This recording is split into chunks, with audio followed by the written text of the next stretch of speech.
Constable Ningappa ಕೇಸ್ನಲ್ಲಿ ಹೊರ ಬರ್ತಾ ಇದೆ ಸ್ಫೋಟಕ ಸತ್ಯಗಳು. ಬಿಡಿಎ, ಬಿಬಿಎಂಪಿ, ಕಂದಾಯ, ಅಬಕಾರಿ, ಆರ್ಟಿಒ ನಿಂಗಪ್ಪನ ಫೇವರೇಟ್ ಆಗಿತ್ತು.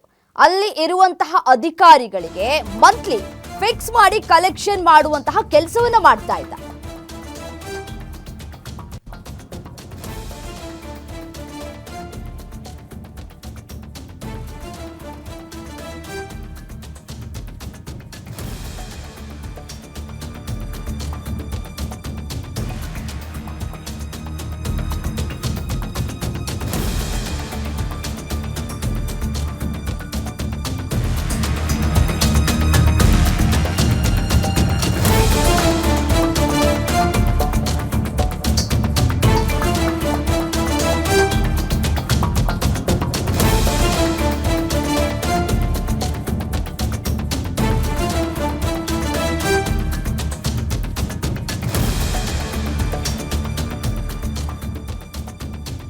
ಅಲ್ಲಿರುವಂತಹ ಅಧಿಕಾರಿಗಳಿಗೆ ಮಂತ್ಲಿ ಇಷ್ಟಿಷ್ಟು ಹಣ ಅಂತ ಹೇಳಿ ಫಿಕ್ಸ್ ಮಾಡಿ ಕಲೆಕ್ಷನ್ ಮಾಡುವಂತಹ ಕೆಲಸವನ್ನ ಮಾಡ್ತಾ ಇದ್ದಂತಹ ನಿಂಗಪ್ಪ ಡಿಎ ಹೆಸರಲ್ಲಿ ದಾಳಿ ಮಾಡಿ ಬೆದರಿಕೆಯನ್ನ ಕೂಡ ಹಾಕ್ತಾ ಇದ್ದ.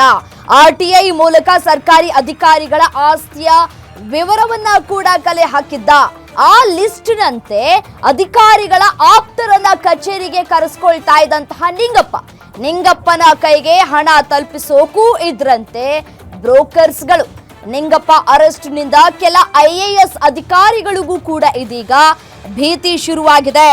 ಭ್ರಷ್ಟ ಅಧಿಕಾರಿಗಳಿಗೆ ಸಿಂಹ ಸ್ವಪ್ನವಾಗಿದ್ದಂತಹ ಲೋಕಾಯುಕ್ತ ಸಂಸ್ಥೆ ಈಗ ಲೋಕಾಯುಕ್ತ ಸಂಸ್ಥೆಯೇ ಭ್ರಷ್ಟಾಚಾರ ಆರೋಪದ ಸುಳಿಗೆ ಸಿಲುಕಿ ಒದ್ದಾಡುವಂತಹ ಪರಿಸ್ಥಿತಿ ನಿರ್ಮಾಣ ಆಗ್ಬಿಟ್ಟಿದೆ.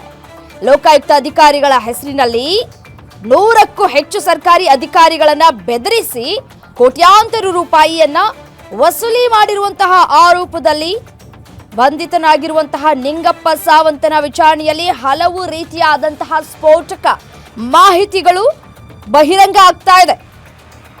ನಿಂಗಪ್ಪನ ಜೊತೆ ನಂಟನ್ನ ಹೊಂದಿರುವಂತಹ ಆರೋಪದಡಿ ಲೋಕಾಯುಕ್ತ SP ಆಗಿದ್ದಂತಹ ಶ್ರೀನಾಥ್ ಮಹದೇವ ಜೋಶಿ ಅವರಿಗೂ ಕೂಡ ವಿಚಾರಣೆಗೆ ಹಾಜರಾಗೋದಕ್ಕೆ ತನಿಖಾಧಿಕಾರಿಗಳು ನೋಟಿಸ್ ಅನ್ನ ಕೂಡ ಜಾರಿ ಮಾಡಿದ್ರು.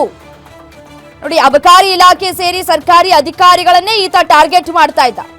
ಲೋಕಾಯುಕ್ತ ಅಧಿಕಾರಿಗಳ ಹೆಸರನ್ನ ಹೇಳ್ಕೊಂಡು ಫೋನ್ ಕರೆಯನ್ನ ಮಾಡ್ತಾ ಇದ್ದ. ಆ ರೀತಿಯಾಗಿ ವಸೂಲಿ ಮಾಡುವಂತಹ ಕೆಲಸಕ್ಕಿಳಿದಿದ್ದ.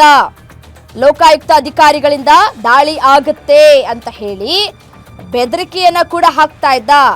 ಇಂತಿಷ್ಟು ಹಣವನ್ನ ಕೊಟ್ರೆ ದಾಳಿಯನ್ನ ತಪ್ಪಿಸ್ತೀನಿ ಅನ್ನುವಂತಹ ಭರವಸೆಯನ್ನ ಕೂಡ ಕೊಡ್ತಾ ಇದ್ದಂತೆ ಈ ನಿಂಗಪ್ಪ. ದಾಳಿ ಕಿರಿಕಿರಿಯಿಂದ ತಪ್ಪಿಸಿಕೊಳ್ಳೋದಕ್ಕೆ ಇಂತಿಷ್ಟು ಹಣ ಅಂತ ಹೇಳಿ ಕೊಡ್ತಾ ಇದ್ರಂತೆ ಕೆಲ ಅಧಿಕಾರಿಗಳು. ಲೋಕಾಯುಕ್ತದಲ್ಲಿ ದೂರು ದಾಖಲಾಗಿದೆ ಅಂತ ಹೇಳಿ ಬೆದರಿಕೆ ಹಾಕುವಂತಹ ಕೆಲಸವನ್ನ ಮಾಡ್ತಾ ಇದ್ದ.